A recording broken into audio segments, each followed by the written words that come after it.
High বন্ধুরা, সবাইকে জানাই শুভ দুপুরের শুভেচ্ছা, গুড আফটারনুন। কেসে কেসে গলা বসে গেছে, ঠিক আছে। যাই হোক, কি রান্না করেছি দেখো, সেরকম কিছু রান্না করিনি আমি।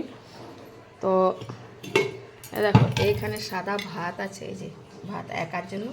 আর এটা হচ্ছে লাউ শাকের চচ্চড়ি চিংড়ি মাছ দিয়ে। ওটা আমার মেয়ের বাড়ি কাল গেছিলাম না, মেয়ের ননদের বাড়ি, সে বানিয়ে দিয়েছিল, আমি রেখে দিয়েছিলাম ফ্রিজে, ওইটা খাবো। আর এটা হচ্ছে কাঁচা লঙ্কার আচার, ঠিক আছে। কাঁচা লঙ্কার আচারটা বাড়িতে বানিয়েছে, ঝাল কাঁচা লঙ্কা। কীরমভাবে বানিয়েছে আমাকে বলেছে, আমিও বানাবো যখন তখন তোমাদের সাথে রেসিপিটা শেয়ার করব।